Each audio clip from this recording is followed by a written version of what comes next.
queremos não, é porque às vezes entra no nosso coração divisão, inveja, ciúme, aquilo que Gálatas 5 vai dizer, partidos, e aí a gente tem que trabalhar. Por isso que eu falei que o Espírito Santo ele vai devolver para você a sua identidade, porque quando você sabe o que você é, da onde você veio, para onde você vai, você começa a trabalhar o seu interior, você começa a trabalhar o seu coração, a sua vida, e aí você começa a fazer o quê? Você começa a jogar fora as pedras e começa a resistir ao demônio, como Pedro, lá em 1 de Pedro, vai dizer assim, resistir ao demônio, resistir ao mal, não é isso que a palavra vai dizer?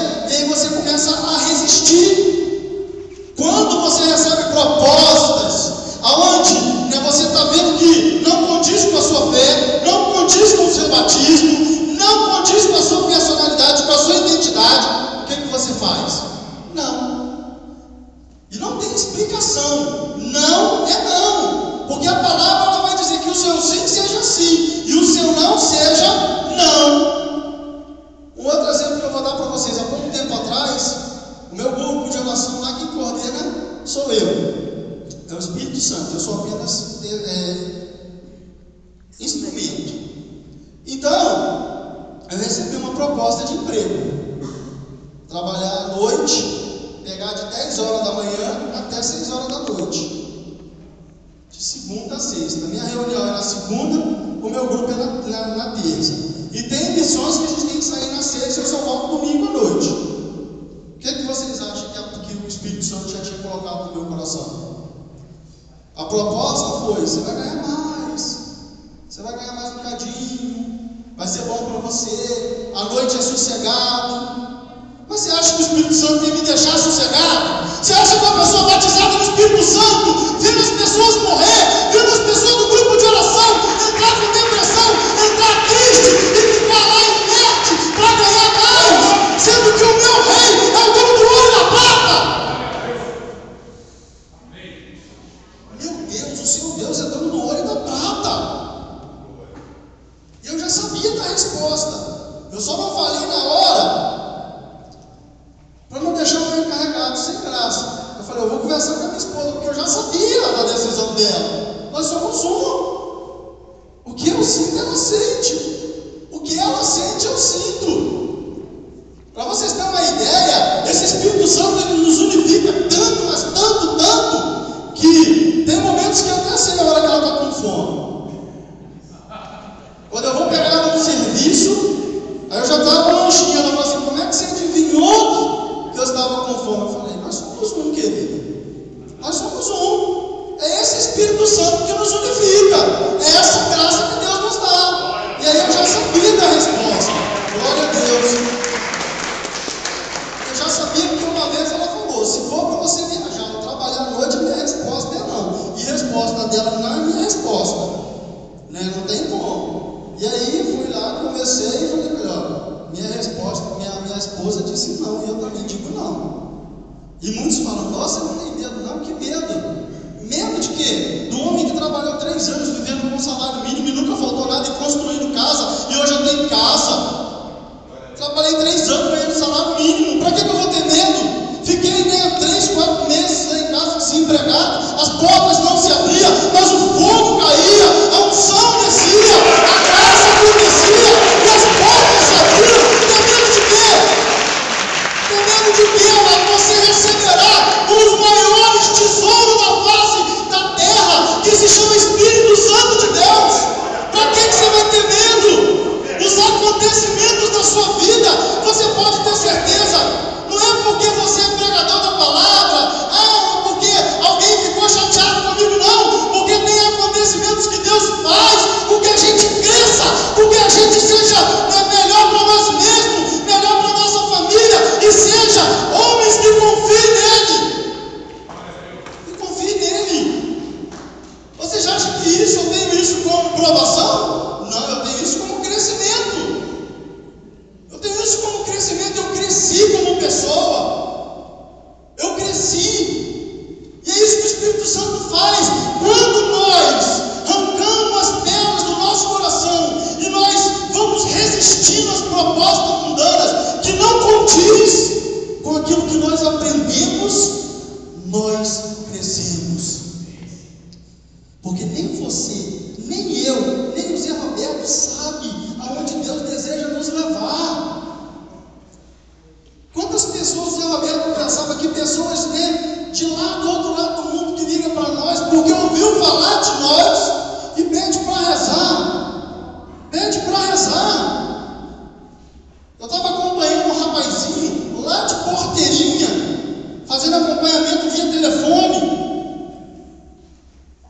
ajudando ele. Mas vocês acham que eu estava ajudando ele? Não, eu estava me ajudando. Porque quando eu ajudo o outro, eu vou vendo no outro aquilo que em mim precisa mudar, aquilo que em mim preciso deixar de lado, preciso resistir, não quero. Porque 3 pecados, amados, 3 pecados, 3 falhas que Israel cometeu. Israel, nós sabemos que Israel era uma nação, a gente acha que era uma pequena nação, como Dores de Campos, 9 mil e pouco, mais ou menos 10 mil habitantes. Não, Israel tinha mais de 200 mil homens, sem contar mulheres e crianças. Mas Israel começou depois da experiência de Deus, porque lá também tinha profeta, lá também tinha gente que falava em nome de Deus. E aí, o povo de Israel, aqueles que eram responsáveis em levar a sua mensagem, como eu falei, começou a mostrar ao contrário daquilo que eles pregavam e ensinavam. E aí o que aconteceu? O povo começou a ficar incrédulos. Quantas vezes a gente já ouviu falar que não vem da igreja? Por que eles não vêm da igreja? Eu não, o povo vai me reparar, não é assim? Eu não, o Flavinho lá é ministro da Eucaristia e chega aqui fora faz tudo errado. O Flavinho da Renovação Carismática fala uma coisa lá na frente, chega aqui fora faz tudo errado. Irmãos, nós precisamos diferenciar aquilo que eu faço, que está de acordo com a palavra de Deus, que eu denuncio, que eu prego, que eu falo, que eu, daquele momento, daquela pregação, daquela exortação, eu fui caluniado, ou eu fui perseguido, é diferente, porque ali eu estou dando testemunho, e para ser testemunha, a gente tem que estar presente ou ter experimentado, e para ser testemunha de Jesus Cristo, tem que passar pela cruz de Jesus Cristo, tem que viver o que Ele me deu. Tem uma musiquinha que ela fala assim, tudo que Jesus conquistou na cruz é direito nosso, é nossa herança, mas a gente só olha para o lado da vitória, a gente não olha para a cruz, a gente não olha para a crucificação, a gente não olha para os pregos nas mãos, tudo que Jesus conquistou na cruz é direito nosso batizado, é nossa herança. Mas nós sabemos que depois, aonde o pecado abundou, a graça é maior. Nós sabemos que é um céu para você, um céu para mim. Glória a Deus. É isso que nos anima, irmãos. É isso que Paulo vai dizer no final lá da sua vida, da sua história. Combati o bom combate. Irmão, você já parou? Que alegria, hein, Zé Roberto? Que alegria para nós, hein, menina? Você chegar diante de Deus e você poder falar: eu combati o bom combate, eu guardei a fé, o que me resta agora é a coroa da justiça. E o justo juiz preparou. E aí, amado, nós vamos ver a consequência disso. A consequência desse Espírito Santo em nós, que é capaz de nos levar às águas profundas. Olha só para vocês verem, eu lá pesquisando na internet, tem que ter coragem, não tem? Tem que ter coragem. Eu até fiz questão de imprimir para ler o que um homem batizado no Espírito Santo, uma mulher batizada no Espírito Santo. O Papa Francisco faz apelo pela conversão dos mafiosos. Olha o que o Papa Francisco vai dizer aqui, Durante o encontro deste domingo com os fiéis para a oração do Ângelus, o pontífice fez um apelo à conversão dos mafiosos e mafiosas. Penso na dor de tantos homens e mulheres, e também crianças que são explorados por máfias que desfrutam dessas pessoas, tornando-as escravas prostituição e sobre pressões sociais. Por trás desta exploração e escravidão estão as máfias. Rezemos para que estes mafiosos e mafiosas se convertam a Deus.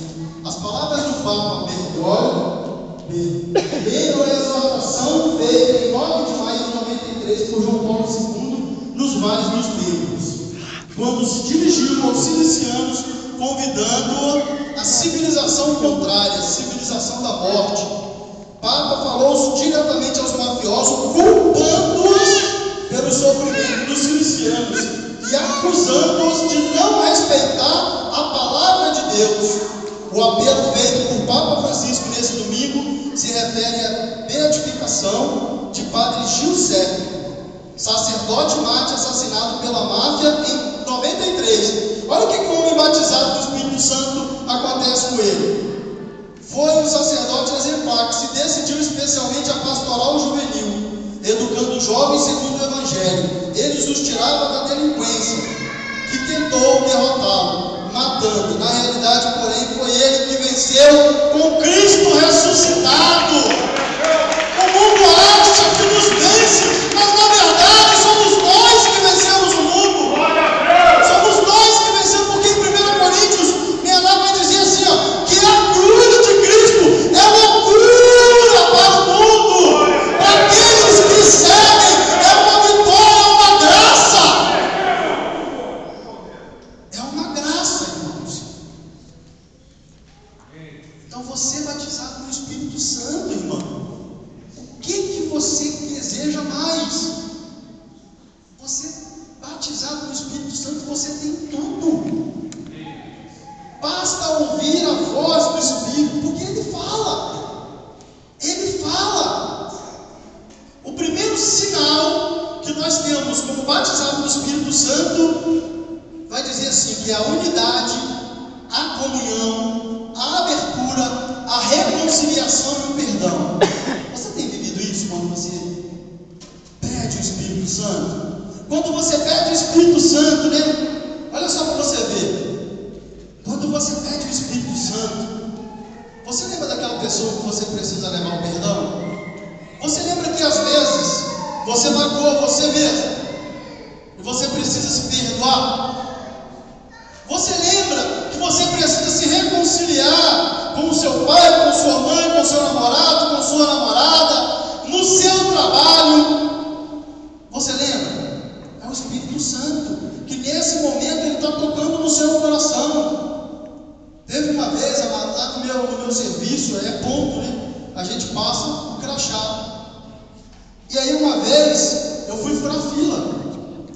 Eu doido para sair, tinha que sair correndo. E aí a fila, né? Estava assim, o pessoal já parando também. Trabalharam como eu, fizeram a mesma jornada de trabalho. E aí eu fui furar fila. E aí tinha um rapaz lá que a máquina estava recentemente, tinha sido colocado na fábrica, e eles estavam nos instruindo. E aí eu peguei, parei assim e falei, ó, você tem que ir no final da fila. Eu falei, não, não estou precisando sair correndo. Ele falou, ó, sinto muito, mas você precisa ir para o final. Quem que é o seu encarregado? Aí eu lembro que eu dei uma resposta grosseira para ele. Falei, não precisa chamar o meu encarregado, não, eu vou para o final da fila. Na hora que eu cheguei no final da fila, que eu passei o crachá, que eu sentei no ônibus, o Espírito Santo falou assim, bonito, hein?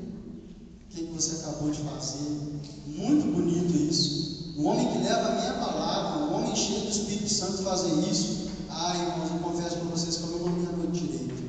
No outro dia, eu cheguei no serviço diretamente dele. Ele estava passando para supervisionar o máquina e falou, irmão, faz favor, eu queria te pedir perdão.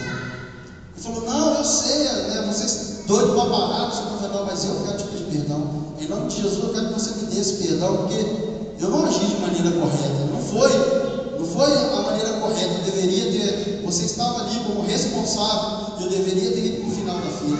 Eu não agi como cristão. Aí ele falou, não, em nome de Jesus eu te perdoo. E aí sim eu fiquei com a minha consciência tranquila.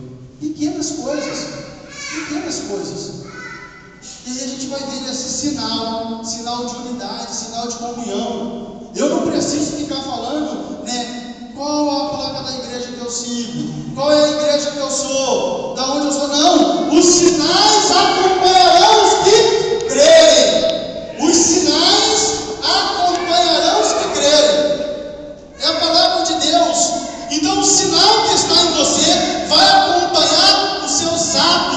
seu testemunho, o seu batismo no Espírito Santo. Amém? Vamos orar para isso acontecer? E no finalzinho agora eu só queria dar um pequeno testemunho para nós entrarmos em oração. Fui visitar uma casa semana passada, quarta-feira, não, quinta-feira. E aí o rapaz